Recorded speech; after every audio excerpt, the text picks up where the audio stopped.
দর্শক, এই মুহূর্তে আপনারা দেখছেন পল্টন থেকে, এবং আমরা পল্টন থেকে সর্বশেষ পরিস্থিতি আপনাদের মাঝে তুলে ধরছি। এবং সেই সাথে আপনারা জানেন রমজান মাস চলছে, সামনে ঈদ, এবং ঠিক তার এই মুহূর্তে এসে সেনাবাহিনী আজকে জুমার নামাজের ঠিক আগেই কিন্তু অবস্থান নিয়েছে পল্টনে। এবং সেই সাথে শুধু সেনাবাহিনী নয়, বিজিবি সদস্যদেরও আমরা দেখেছি যে তারা কিন্তু টহলে রয়েছে।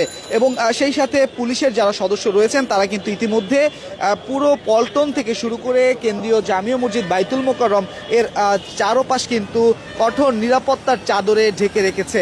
এবং সেই সাথে আমরা দেখেছি যে ডিটেকটিভ ব্রাঞ্চ ডিবির যারা সদস্য রয়েছেন তারাও কিন্তু ইতিমধ্যে পুরো জায়গায় ছড়িয়ে ছিটিয়ে রয়েছে, যাতে করে কোনো ধরনের অপ্রীতিকর ঘটনা না ঘটে। আমরা দেখেছি যে বিগত